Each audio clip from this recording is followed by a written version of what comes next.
You are listening to the Exceptional Conservative Network. For more information, go to www.theexceptionalconservativeshow.com.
Hey, good afternoon, everyone.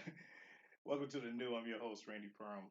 I apologize for the delay there. I had a technical glitch and then it crashed. I could crash the program and everything, but that's okay. God got me through it, and we are here. So, anyways, welcome to the new. Like I said, I'm your host, Randy Perm. Man, the NFL is back. Yes, the Patriots are back. They opened up yesterday's season opener with a 1-0, excuse me, a victory over the Miami Dolphins, taking them to 1-0. But I'm still kind of skeptical of Cam Newton. I great player, great quarterback and all, but I'm still a little leery about him. So we're I'm gonna give him a couple more games to get a warm fuzzy for him. But the NFL seems to be under turmoil still. First off, they have two national anthems playing. The Star Spangled Banner, and they also have the what we dubbed as the Black National Anthem, better known as "Lift Every Voices and Sing." And there's a lot of contention among watchers of about that. Me, I'm kind of like, yeah, it's whatever. I just genuinely feel that when I sit down to watch something that's supposed to be deemed as entertainment, I don't expect to really find that to be the venue for the everyday politics, the everyday social nuances, and everything else. It's come on the field, come on the court, whatever, play a game, entertain me, and go home. That's just me. I understand that these folks are utilizing their platform to bring awareness to things, but I don't know. I'm kind of like on the fence with that. It's if that's not what people are paying you or paying to see these things, then I say leave it out of that. But I digress on that. In other news, though, United Airlines is in a legal battle right now. This just broke over the weekend. United is in a legal battle with not with the NFL, but because of the NFL. And what's interesting is they're being accused of discrimination by allowing or not allowing diversity on these chartered flights going that's taking the sports teams around to their venues. And so in other words, they are only putting stewardess that are blonde hair, blue eye girls, young ladies, uh, as stewardess on these particular flights. Now, what brought this contention to a boiling point is that a black woman who was working for the airlines for 20, let me see what I wrote down here. She 28 years, and a Jewish woman who's been working for the airline for 34 years said they have repeatedly petitioned to the company to allow them and others that are older to work these particular flights, and they were constantly denied and everything else. Now, United Airlines came back and said that's not the case. They look at the person's track record as far as their work attendance, their performances, and what have you, and it's not based on race or gender and or age for that matter. Now, from a personal perspective, I call BS because I know for a fact that there is some level of sex appeal to having younger, good-looking women, not necessarily white blonde, but just younger, good-looking, well-framed women working those particular flights, companies, and what have you. So I don't put it past United to do something like this. But you can check out the court case yourself. You can look it up. It's the court case is called Guillory versus United Airlines. It's in the Supreme Court of California in the county of San Mateo. So you can check it out for yourself, and you can dig into all that and get what you want to extrapolate from that. But I think there is some merit to the lawsuit what these two ladies are alleging. So I mean, it is what it is, and like I said, having to grow up, watching sports teams and what have you. That's kind of what you always see around them. So just saying, even when it comes down to cheerleaders, you don't see 56-year-old cheerleaders out there on the sideline. I'm just saying, so there could be some merit to it, but once again, not speculating at all. Well, anywho, hey, we're gonna jump to a commercial break. Thank you for tuning in once again. We'll be right back. Keep it right here, locked in.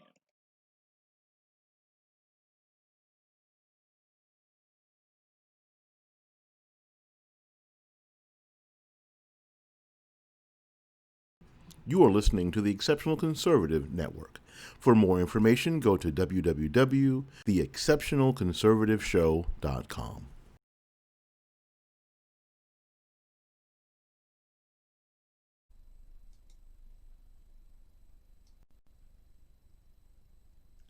Alexa, help me find the best in urban conservative news, talk, and movies.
Alexa.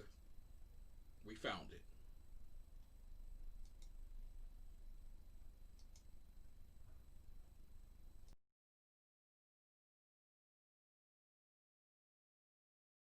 You are listening to the Exceptional Conservative Network. For more information, go to www.theexceptionalconservativeshow.com.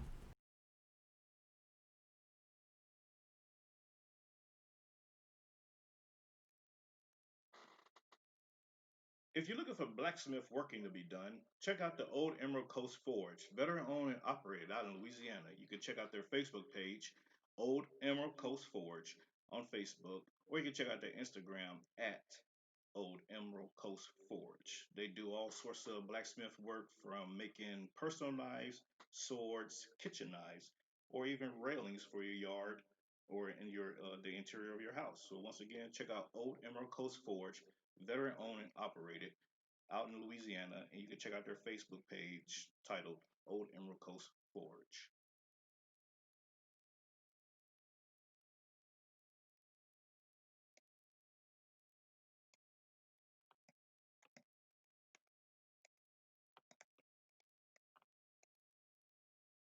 You are listening to the Exceptional Conservative Network. For more information, go to www.theexceptionalconservativeshow.com. Hey, welcome back from our commercial break.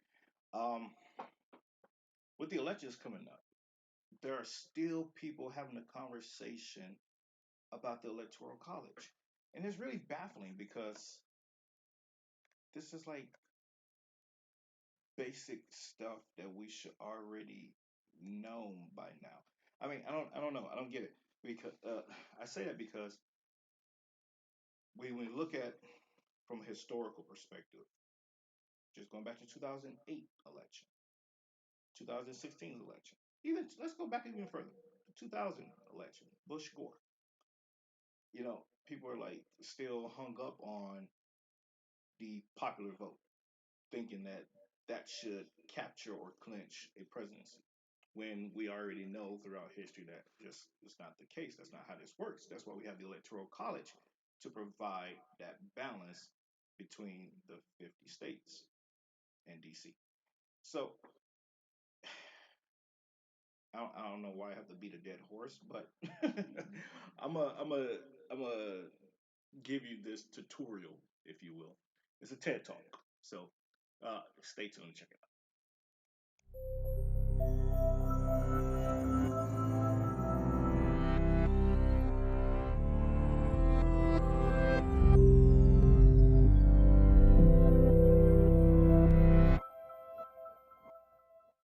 Most people have heard of the Electoral College during presidential election years. But what exactly is the Electoral College? Simply said, it is a group of people appointed by each state who formally elect the President and Vice President of the United States. To understand how this process began and how it continues today, we can look at the Constitution of the United States. Article 2, Section 1, Clause 2 of the Constitution. It specifies how many electors each state is entitled to have. Since 1964, there have been 538 electors in each presidential election. How do they decide on the number 538? Well, the number of electors is equal to the total voting membership of the United States Congress, 435 representatives plus 100 senators and 3 electors from the District of Columbia. Essentially, the Democratic candidate and Republican candidate are each trying to add up the electors in every state so that they surpass 270 electoral votes, or just over half of 538 votes, and win the presidency. So how do states even get electoral votes? Each state receives a particular number of electors based on population size. The census is conducted every 10 years, so every time the census happens, states might gain or lose a few electoral votes. Let's say you're a voter in California, a state with 55 electoral votes. If your candidate wins in California, they get all 55 of the state's electoral votes. If your candidate loses, they get none. This is why many presidential candidates want to win states like Texas, Florida, and New York. If you currently add up the electoral votes of those 3 states, you would have 96 electoral votes. Even if a candidate won North Dakota, South Dakota, Montana, Wyoming, Vermont, New Hampshire, Connecticut, and West Virginia, they would only gain 31 electoral votes total from those 8 states. Here's where it can get a little tricky. On a rare occasion, like in the year 2000, someone can win the popular vote but fail to gain 270 electoral votes. This means that the winner may have won and collected their electoral votes by small margins, winning just enough states with just enough electoral votes, but the losing candidate may have captured large voter margins in the remaining states. If this is the case, the very large margins secured by the losing candidate in the other states would add up to over 50% of the ballots cast nationally. Therefore, the losing candidate may have gained more than 50% of the ballots cast by voters, but failed to gain 270 of the electoral votes. Some critics of the Electoral College argue the system gives an unfair advantage to states with large numbers of electoral votes. Think of it this way.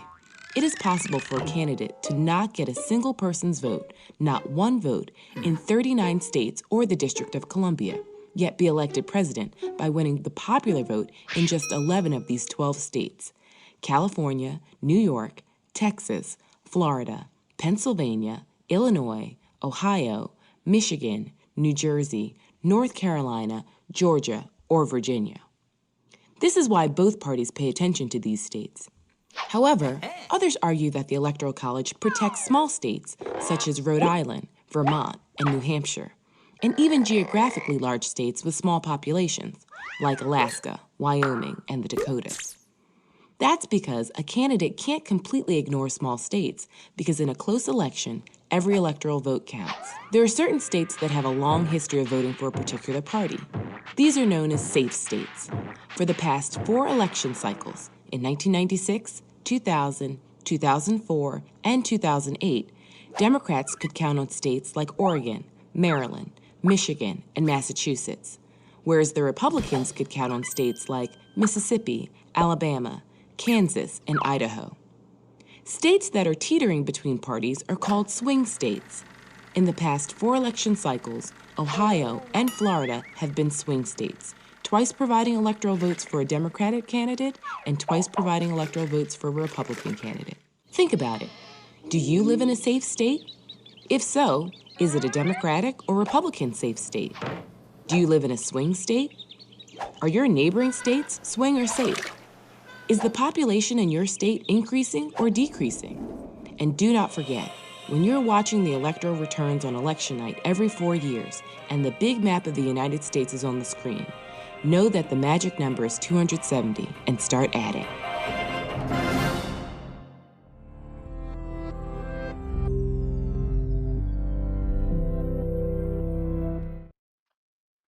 Seems pretty simple, right?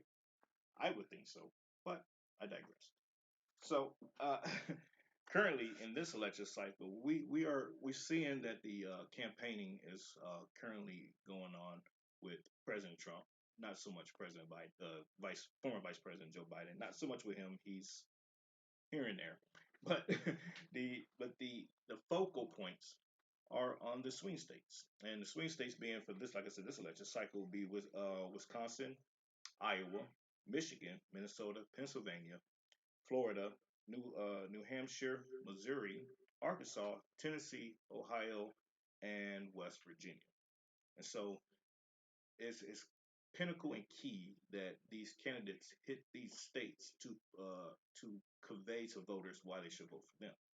And when, as we saw in the 2016 election, how political pundits and analysts after the election said, well, Hillary lost because she refused to go to Wisconsin. She didn't really spend any time in Michigan, and so on and so forth. And so, and then you look at who's currently sitting as the governorship in these states also plays a key role, because the governorship in these states also play a factor in terms of uh, the electors based on the parties. So if you have a red state, you got a governor that's a Republican, your electors are 99.9% time going to probably be Republican. So there's a lot of nuanced factors in there, and it also goes back to the vote of the people.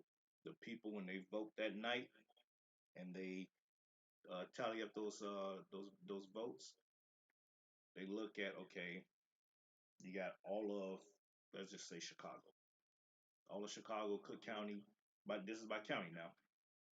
Counties, Cook County is pretty much all Democrat, but they look at the rest of the state and they say, okay, if these votes out in the rest of the states and these counties outweigh or outnumber Cook County, which it generally never does, but there could be a one-off chance, then that state turns red because the majority of those people voted for Republican. So it's a hit or miss. That's why you have what's called swing states and what have you.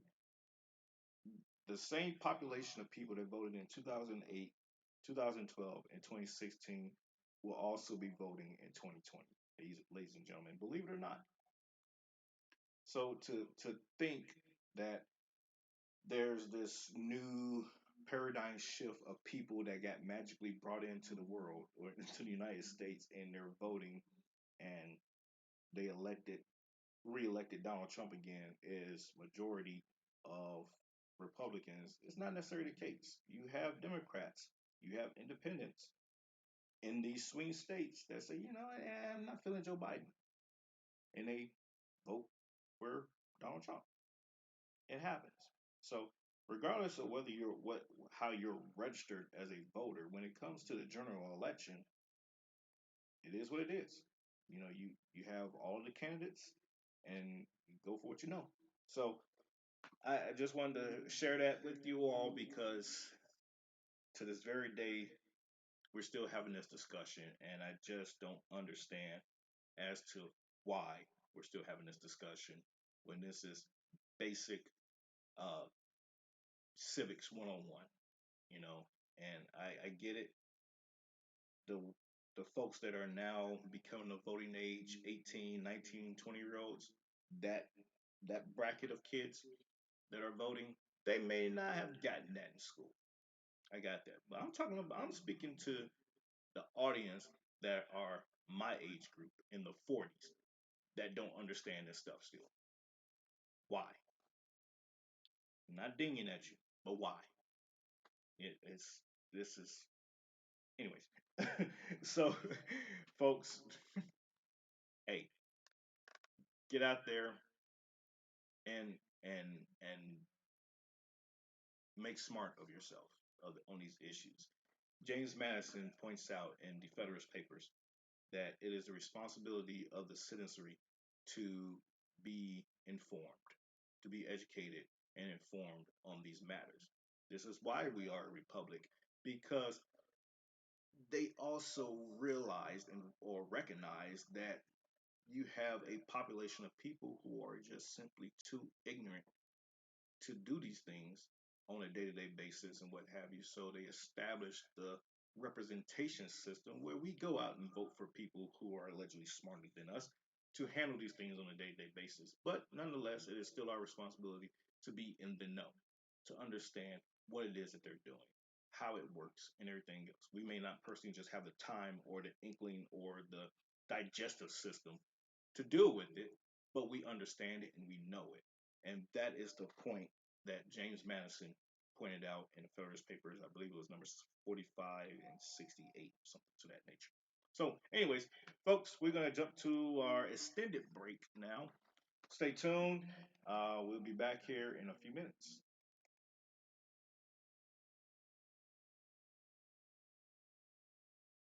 You are listening to the Exceptional Conservative Network. For more information, go to www.theexceptionalconservativeshow.com.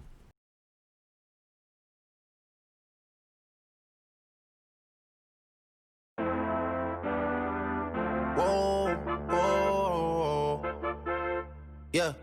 Sometimes we laugh and sometimes we cry, but I guess you know now, baby.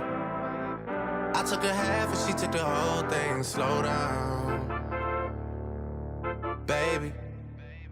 We took a trip, now we on your block and it's like a ghost town, baby. Where did these niggas be at when they say they doing all this and all that?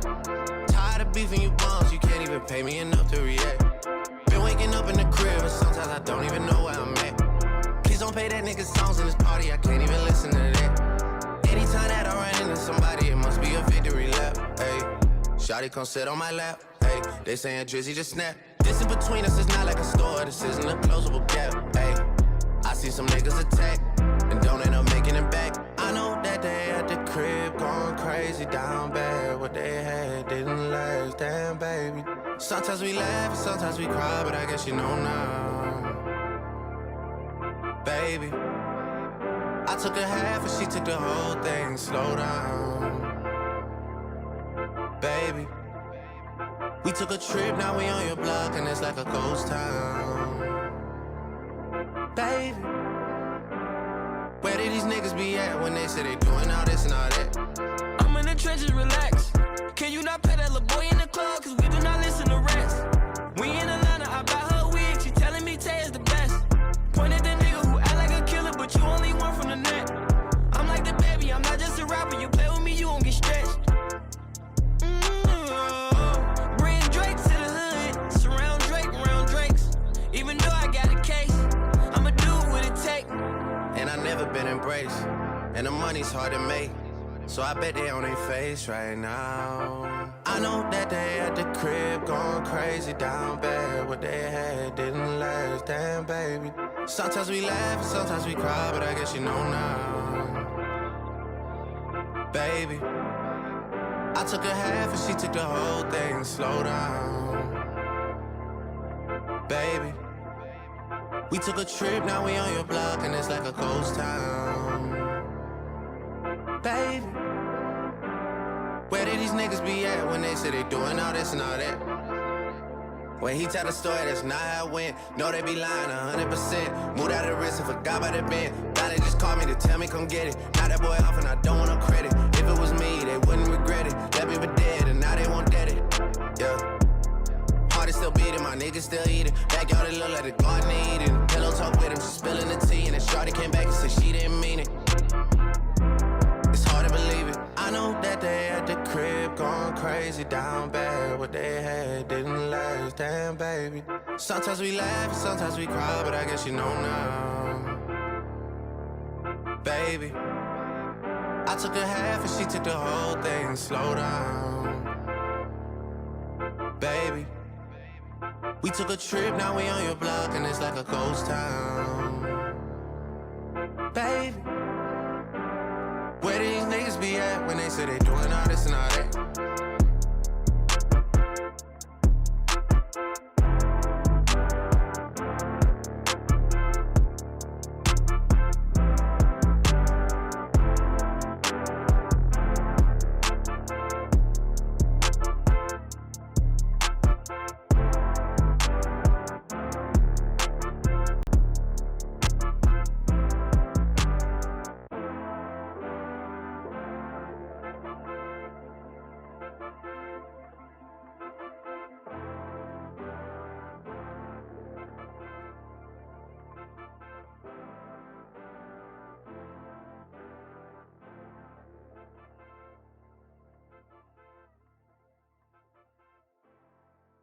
You are listening to the Exceptional Conservative Network.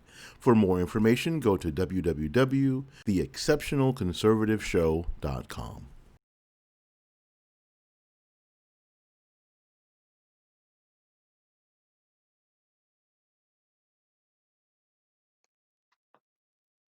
If you're looking to have some blacksmithing work done, check out this veteran-owned and operated company called Old Emerald Coast Forge out of Louisiana.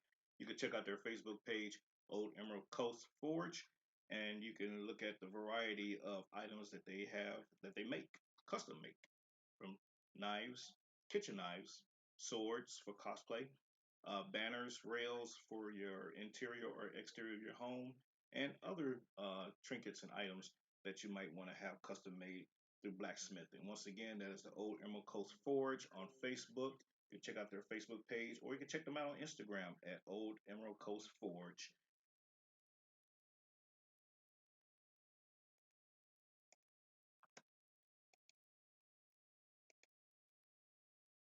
You are listening to the Exceptional Conservative Network.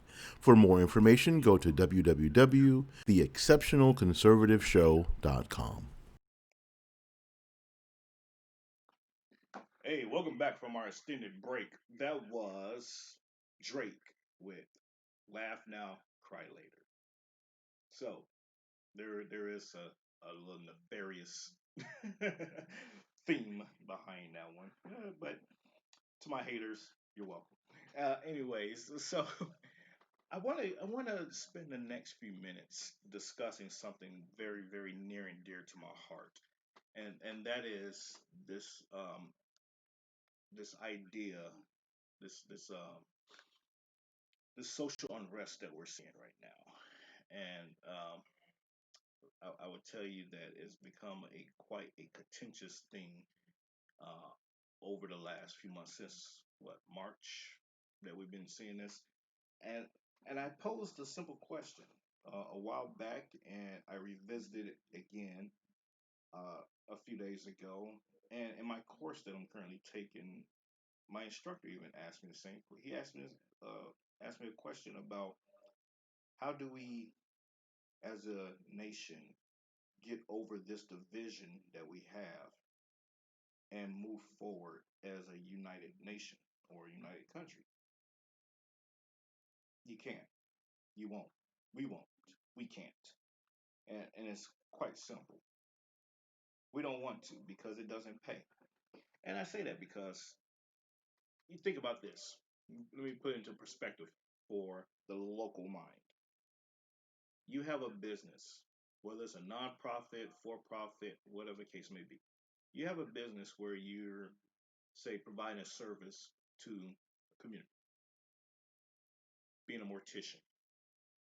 Now, let's say I was a mortician in Chicago, knowing that the murder rate is skyrocketing through the roofs and everything else. Baltimore, New York, Los Angeles, Seattle, Minneapolis, you name it. If I was a mortician, do I want the murder rates to stop?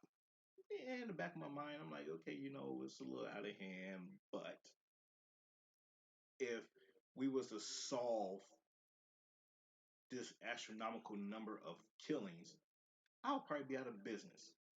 Do I want to be out of business? No. That's just one aspect of it. But let's take this a little further. Let's look at these social groups that are out there right now that are advocating for whatever things that they're advocating for, whether it's they're on the far left, far right, middle, all over the place groups. Let's look at their mindset, their mentality. If we said let's defund the police, right? Police was defunded. They would then say, okay, we have no police, yay! But then something happens and they're looking to say, well, we need police. Well, you solved the problem. You said the police were a problem, but now you want the police, so you got to figure it out. What is it that we want here?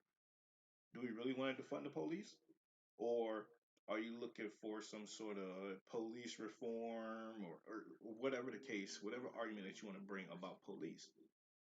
Because if we solve that problem, then you're out of business because now you don't have police to you know advocate that you want to get rid of. Going back to um, let's say police stop shooting criminals, stop doing whatever, they just stop responding to calls.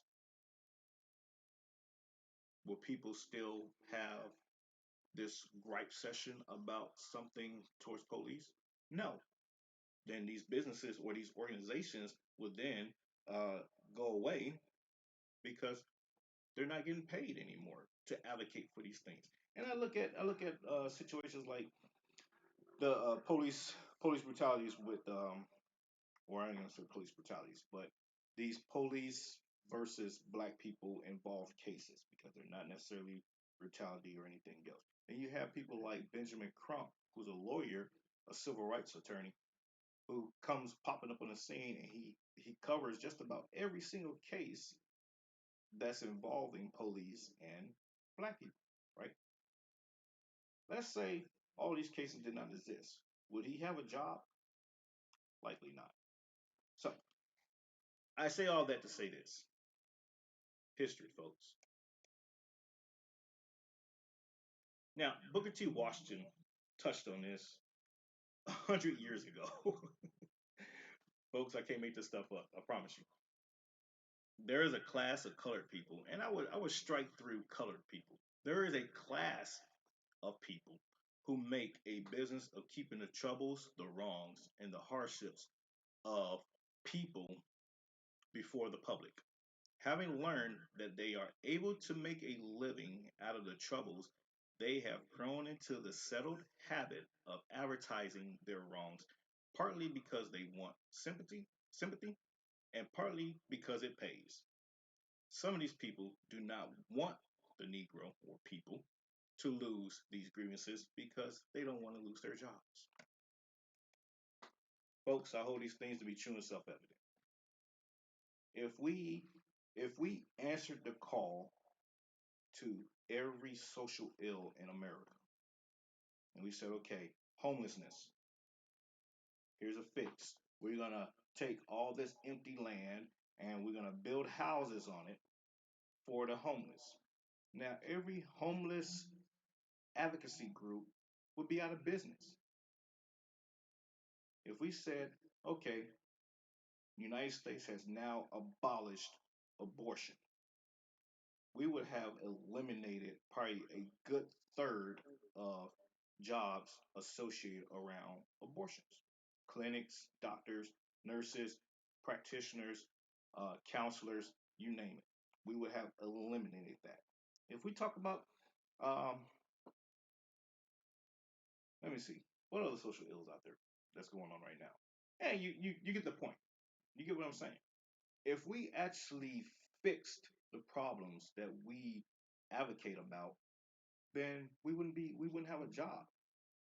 So no, we really don't want to see solutions. And I even addressed this on numerous occasions. I'll say, okay, what's the problem? Okay, here's a solution. Well, no, it doesn't. It can't work that way because no, I gave you a simple solution, and this is partly why I'm deciding that I'm going to run for Congress is because I'm willing to take the seat for a couple of years, fix whatever problems that I can fix in that duration, and move on. If I'm out of a job, I'm out of a job because I fixed the problems. And we see this even in a lot of job sectors that they perpetuate or they procrastinate on actually fixing solutions because it pays to prolong the problem. Folks, I can't make this stuff up. You see it all the time. When you go somebody say, "Oh, you okay? You gotta come back next week." Well, no, why can't you fix it now? Why can't we take care of this right now? What is it that's so pressing and so important in your life that we cannot fix this problem right now? Well, all right, we gotta take care of this other stuff. We gotta do this and we gotta do. Okay, I help you. Since I brought you a problem, I'm bringing you a solution. You're part of the solution. I'm gonna help you continue to resolve this problem that I'm bringing to you by helping you so we can resolve it. You may be out of a job tomorrow because you won't have anything to do. Who knows? Who cares? But the bottom line is we identify a problem, we identify the solution, let's implement the solution and get it fixed. But people really truly don't want to do that in this society. We just don't. We need to be honest with ourselves and say, okay, we have these social ills. What are we going to do about it? Nothing or something. But at the end of the day, we don't really want to solve it. We can go back. I hate to revert back to Chicago, but we see the problems that's going on in Chicago. We know why these problems exist in Chicago and in other Democrat-led cities. When we bring up solutions and talk about how to fix these problems, do we really want to do it? No. Why? Because everybody will be out of a job. They will be bored. They'd be like, oh, well, we solved the world's problems. Now what? Nothing. I'm just going to starve and die now. Unless we regenerate an issue and present it before the public so everybody else will have this sympathy, this empathy, and open up their checkbooks to contribute to perpetuating the ideology that there is an actual problem when there's really not because the solution is already at hand. It's just being failed to be implemented. I can't make this stuff up. So I I encourage you all to, just from your own little foxhole, just from where you sit, from your standpoint, think about that. Think about, like, when you're sitting there and you're saying, I have this problem. Okay, what is the solution? You identify the solution or solutions, because it could be more than one solution, and you say to yourself, do I really want to implement this solution to solve this problem? Because if I do that, then there could either A, be something else that comes up, B, I really don't want this problem to be solved because I like playing the victim. I like the woe is me syndrome. Or I'm gonna be bored if I no longer have this problem. Folks, I promise you, I hate to point that out to you, but we all do it. I know for a fact we do. We see it every day. We see it in the news. We see it from our neighbors, our friends, our family members. We have family members that we say are hypochondriacs. They constantly have something wrong with them. But then when you offer them a solution or you take them to the doctor, they'll say that they don't really have this problem, or they lie about the problem to perpetuate it, because then if they actually get the problem fixed, they won't have anything else to bitch about. Pardon my Latin. So, I mean, I'm just keeping it real with you folks, So, just something to think about. So when you're out there in the streets, you're out there talking to somebody, be a problem solver and see what that yields you. When a person automatically rebuts or has something to say about the solution you present to their problem, then they truly don't want the problem to be solved, because it will no longer pay them, or it will result in boredom for them. So therefore, they like to have these problems perpetuated. It is what it is. Leftist tears. Folks, we're down to the bottom of the hour. I appreciate you all tuning in today. It's been fabulous. It's been phenomenal. It's been wonderful as always. Uh, if you're looking to have any advertising sponsoring the show, please let me know. Get in touch with me, rperm@gmail.com.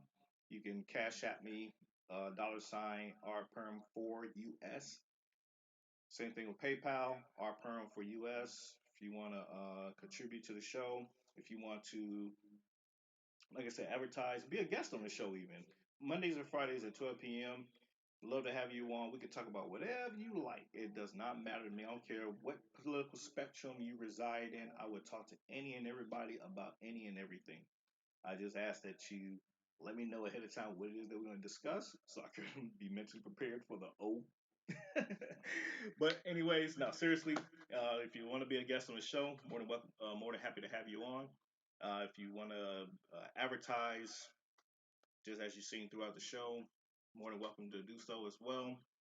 And yeah, coming up in the next hour, we have David McQuill out of West Africa with Global Impact at 3 p.m. Eastern Time. I ask that you stay right here on this channel, TECNTV.com, and check out David McQuill, Global Impact, coming up at 3 p.m. Phenomenal guy out of West Africa, spreading the gospel, spreading the word, spreading the good news of conservatism. Oh my God, this dude is phenomenal, and he will definitely get you to thinking by the end of his show, if not in the middle of the show.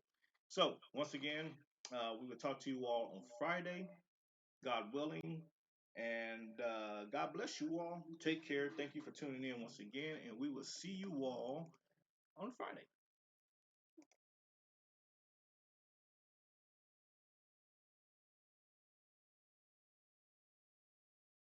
You are listening to the Exceptional Conservative Network.